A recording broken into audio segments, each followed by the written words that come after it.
Okay, we're going to do a few examples on the screen.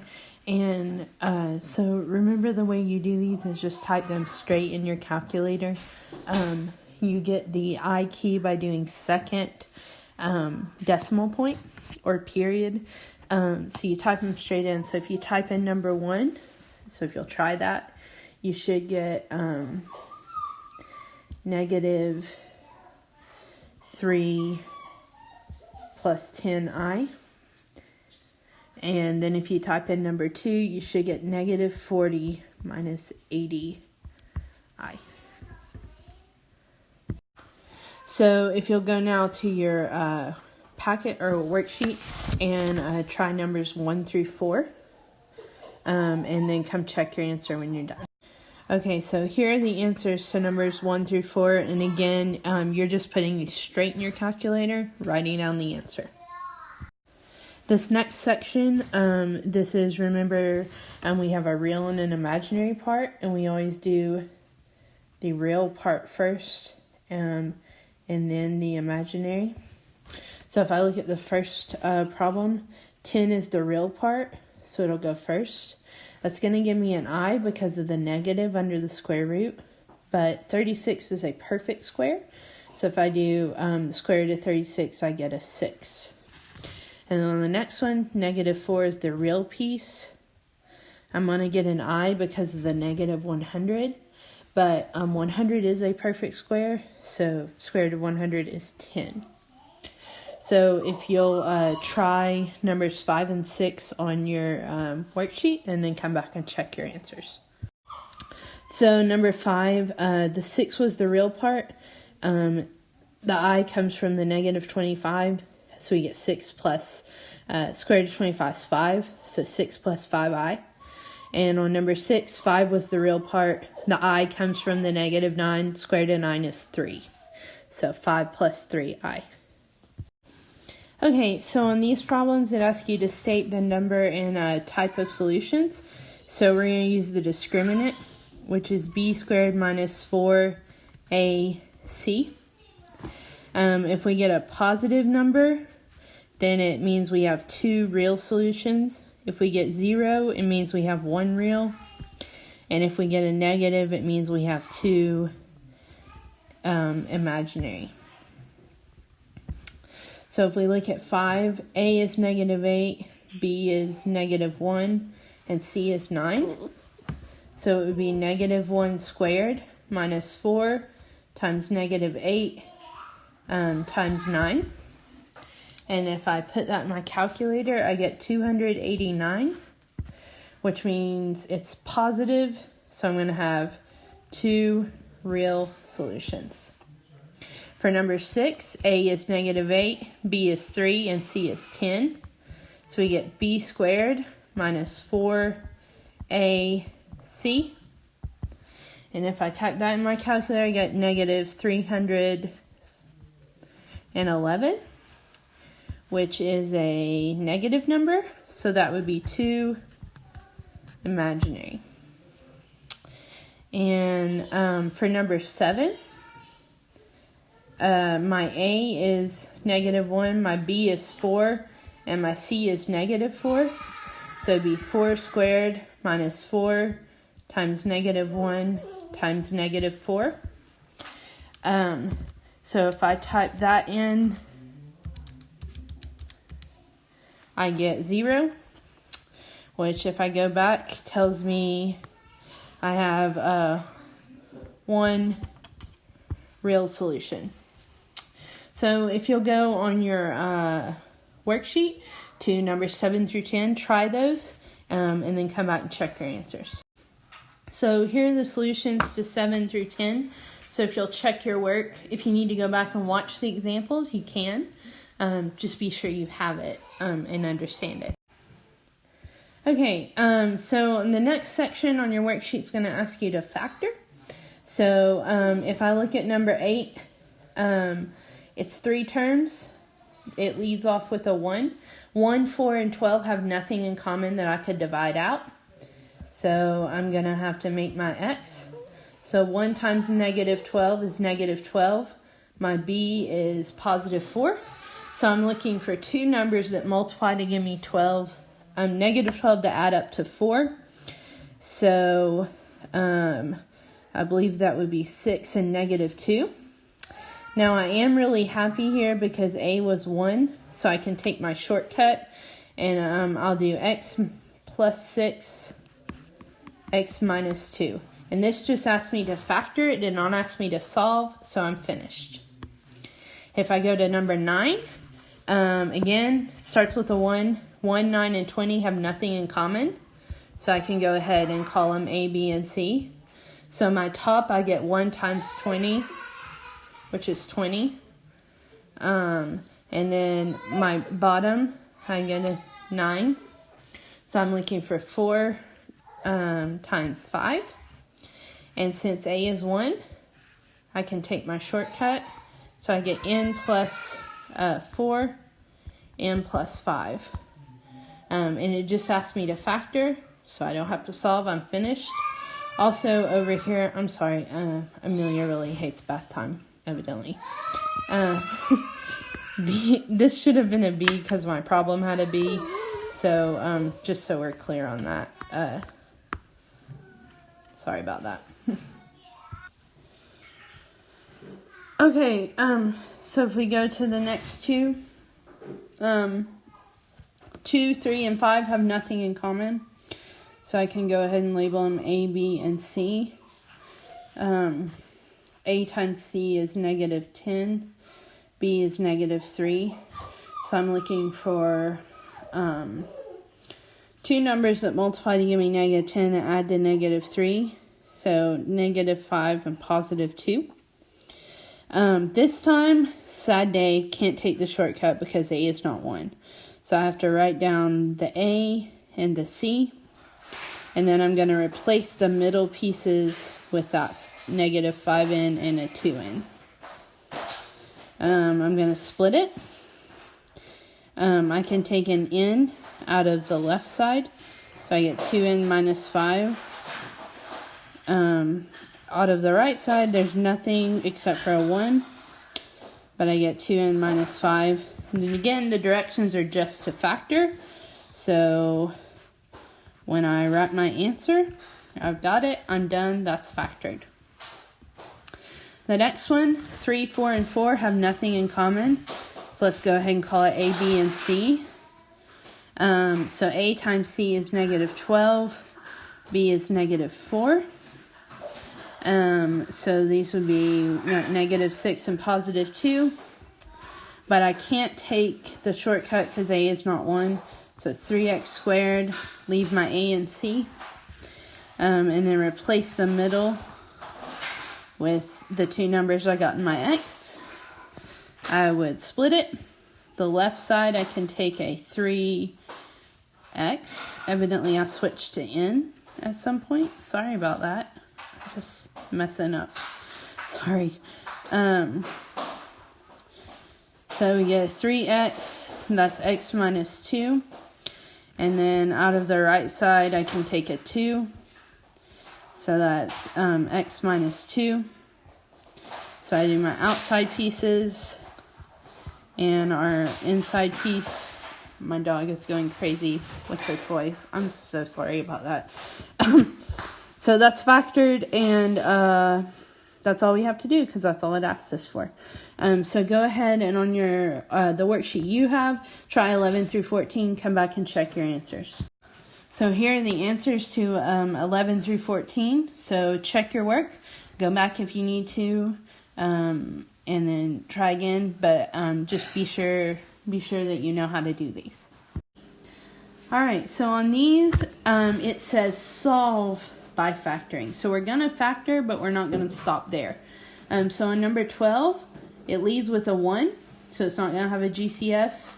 So I label my A, B, and C.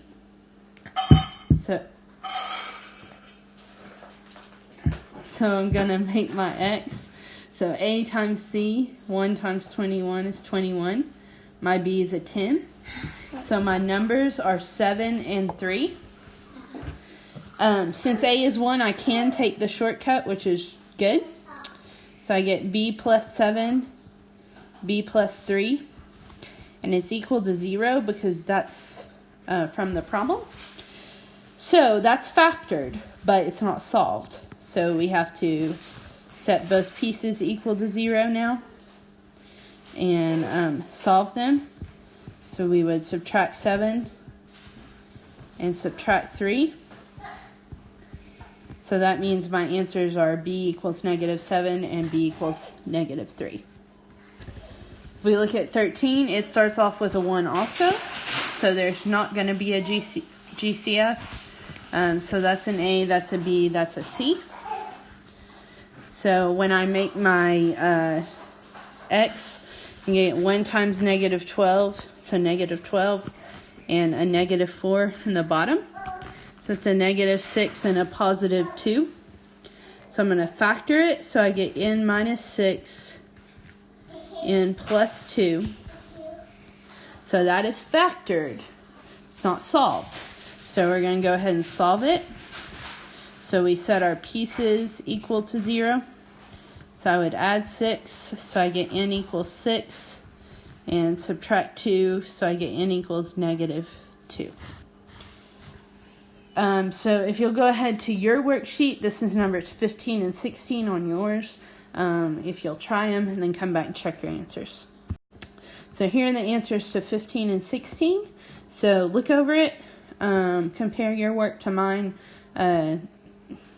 see what you need to do. Ask someone near you if you don't know what's happening. Just be sure you got it before you go on. Okay, so when we solve by taking the square roots, remember we have some steps. Step 1 is to isolate the squared piece, and then you take the square root, and anytime you take square root, you get plus or minus. Okay, so on number 14, I'm going to divide by -6. So I get v squared equals -51. Then I'm going to take the square root. So I get v equals, if I took a square root, I get a plus or minus. I'm going to get an I because of that negative. 51 is not a perfect square, but when I go to break it down, I get 3 and 17, which is not helpful. So I leave it as the square root of 51. So that's my answer. 15 looks a little different, but don't let it scare you. Divide by -4. So I get k minus 9 squared equals 18. Square root of both sides. So I took the square root, so I'm going to get plus or minus. 18 is not a perfect square, so I break it down.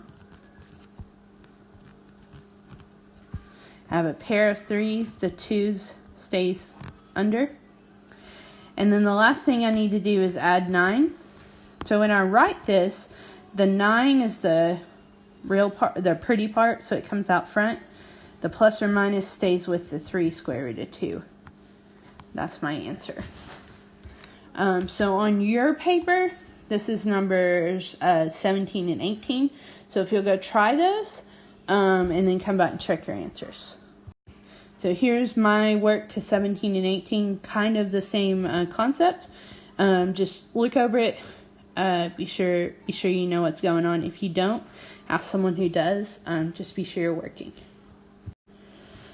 Okay, now we're to the quadratic formula section. So the quadratic formula will be given to you on the test, but it's x equals -b plus or minus the square root of b squared minus, I know this is really terrible writing, 4ac all over 2a. Goodness. Okay, so step 1, ABC. So we're going to do the discriminant first, which is the piece under the square root. So we'll get, in the first one, 11 squared minus 4 times 12 times 4. And I'll type that in my calculator. and I get negative 71. So that tells me that I'm going to have two imaginary answers, which means I'm going to get an I in my answer. But I'll continue. So I get x equals negative b plus or minus the square root. We've already done all that, so we just put the negative 71 there over 2a. And I can drop my parentheses now. I'm going to get an I. I know that because I'm taking the square root of a negative. 71, not a perfect square, but it's actually a prime number. And I'm going to stop there because if I have an I can't go any further. So that makes me really happy because that's less work. For number 17, same concept, A, B, C.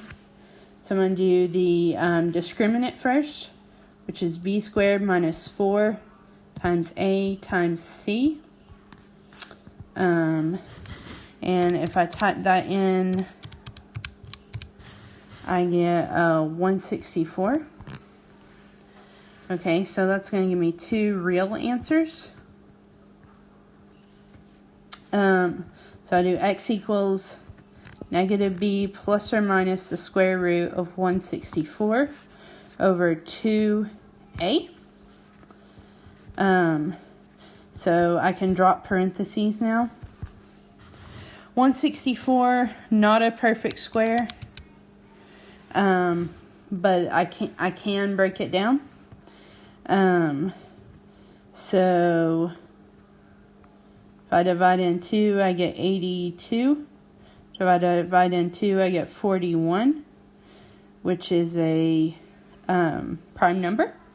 So I have a pair of 2's and 41 stays by itself.